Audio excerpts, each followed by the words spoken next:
Hey everybody, this is Sterling Koza here for JazzPianoSchool.com. Thanks for joining us for this week's podcast. Today we're checking out the Diatonic Circle of Fifths.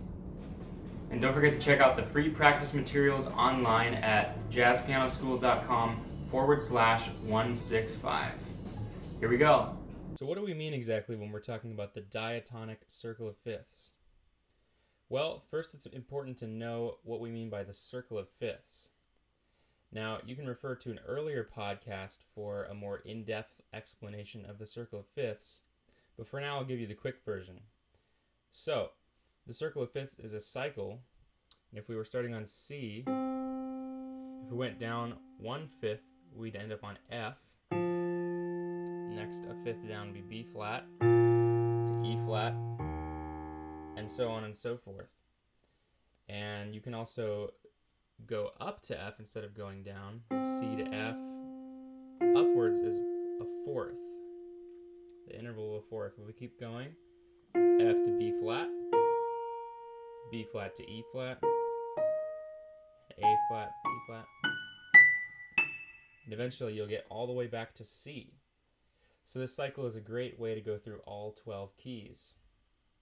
I often use it for exercises such as practicing scales, or moving through different keys in other ways. Now, if we're to make it more of a circle, we can change up the cycle and go first up to F, and then down to B flat. Instead of going up to B flat, we can go down, and then up to E flat.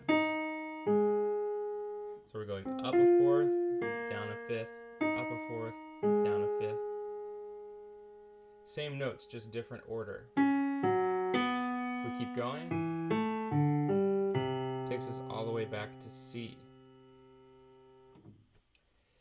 So that's the Circle of Fifths.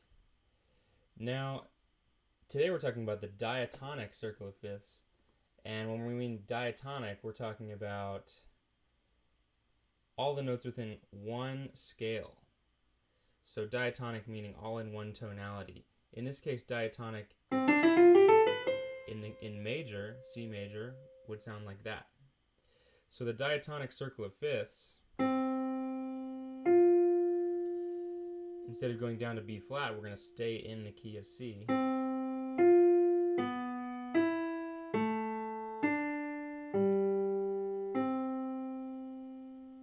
So there's our Diatonic Circle of Fifths. It's a cycle moving through the same key.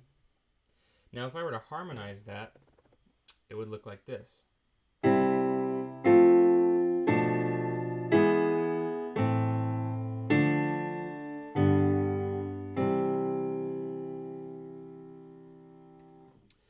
Now, how did I come up with those chords exactly? Well, let's look at a more in-depth explanation of that. This cycle you'll find throughout all of Western harmony. A lot of prominent composers use this progression, and you'll find it all the way up as recent as a lot of jazz standards, some of which we'll look at today. So in order to understand that, what we're going to need to do first is look a little closer at how we harmonize this scale. Now, if I'm starting on the root, the first scale degree, I can harmonize it with a major triad. Now, these are just notes within the key. If we go up a scale degree to scale degree 2, the diatonic notes are going to look like this. And this is a minor triad. So we just move all the notes up a step. Now, what will happen if we move all of the notes and just keep going?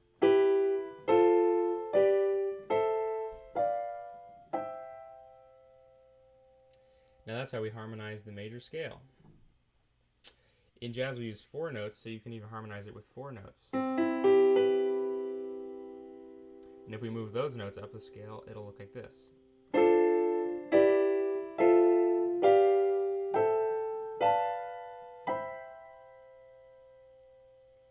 Now let's look a little closer at those chords. The first one we have is a major 7th chord, C major 7. The next one is a minor 7th chord, D minor 7. Next we've got E minor 7. Next F major 7. We've got G7, A minor 7. And this one's a little different. This one's actually a minor 7th chord, but with a lowered 5th. So we'll call that one B minor 7 flat 5 with the lowered 5th. Then we get back to C major. Now, understanding those chords within the context of C major is a great way to get familiar with the progressions in the key.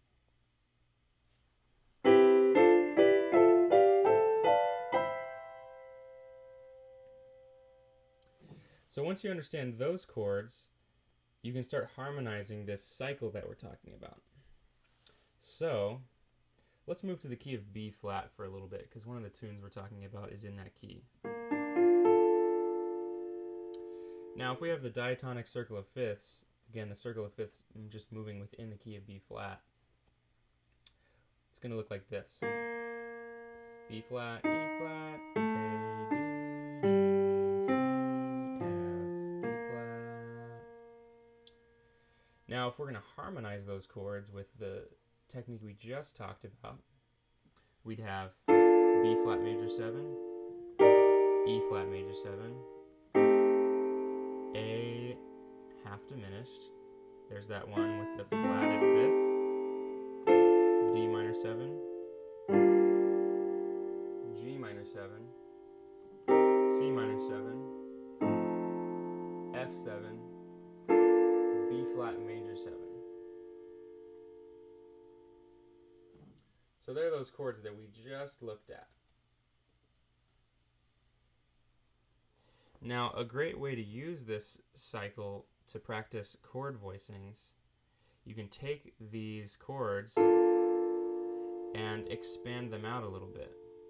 So you can use a more extended voicing like this one. Now all I did there was take the root position triad and take 2 of the notes and put them down an octave. So I really like to use this cycle to practice chord voicings sometimes.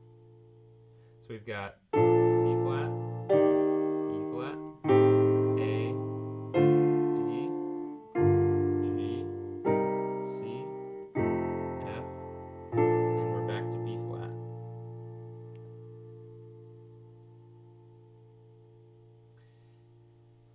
Let's try another voicing.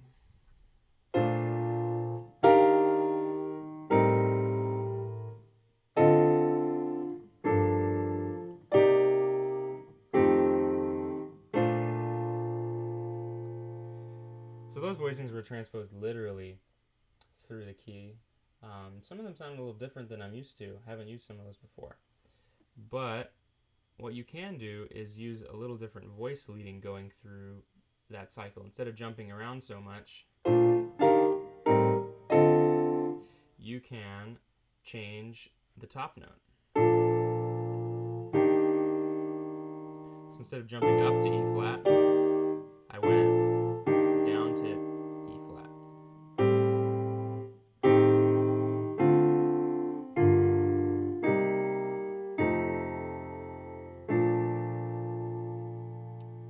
So same chords, just with a different inversion of the voicings.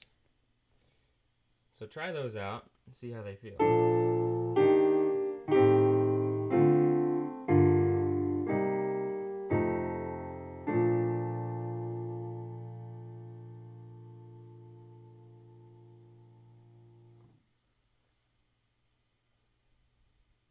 Now let's stop and take a moment to talk about what this is all about. So this can be a really helpful practice tool, but we really want to get to the tunes. So a tune that is actually in the same key that uses this technique is Autumn Leaves.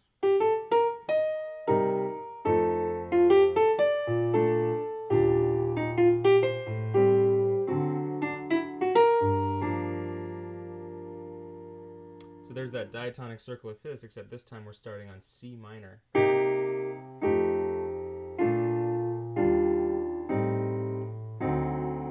And there's a little interesting thing at the end that gets us back to G minor. instead of harmonizing it with a D minor 7, which would be diatonic, it actually turns it into a D7, which takes us back to G. So you can practice these chord voicings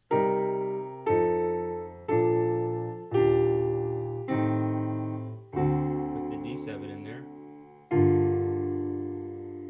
going through that diatonic key of B flat major. Now, next we'll get to some of the improvising. This cycle can be really helpful to practice some improvising, especially coming in handy on tunes like Autumn Leaves.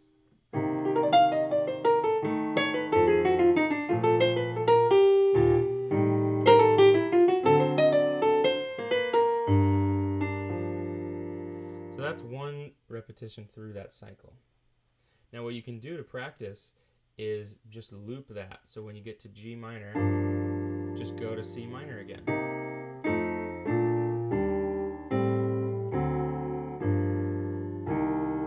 We're back to C minor.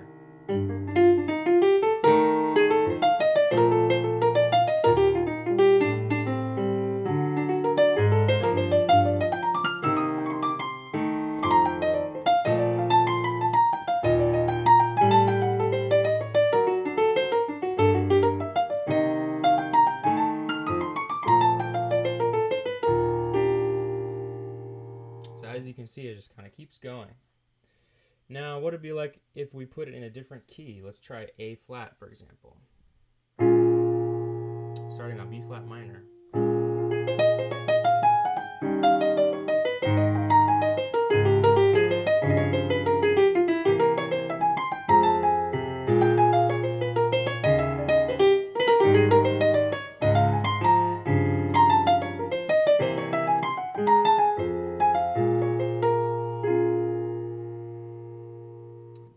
Now, another tune in that key is something like this. See if you can guess.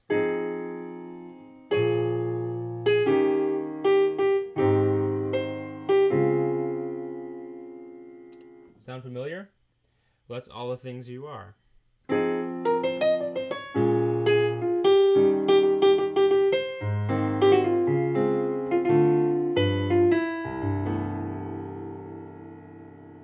Now Jerome Kern throws in kind of a curveball at the end there.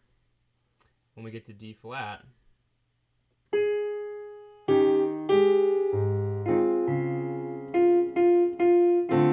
slides up to D minor, which then takes us to the key of C major. So that's a big surprise. Let's try that with some voicings.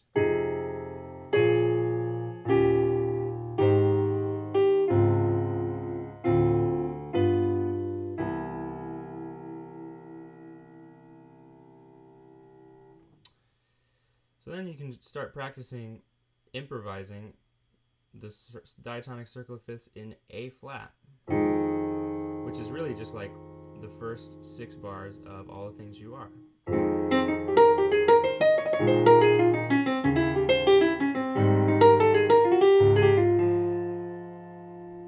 And then going on, we get to G half diminished chord.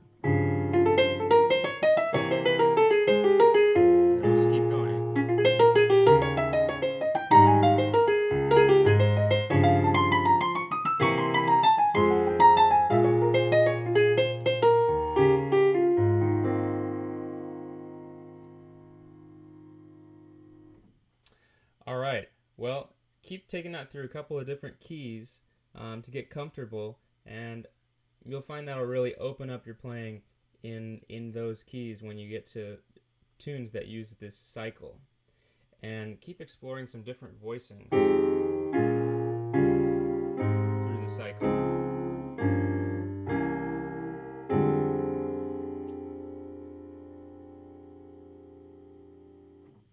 All right, as always, I hope you enjoyed this week's podcast.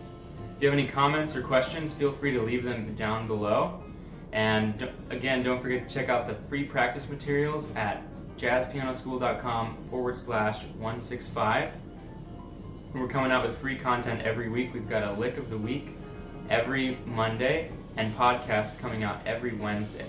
And as always, we've also got free content online at jazzpianoschool.com, such as blogs, transcriptions, and other posts. So look out for those. Okay, see you next time.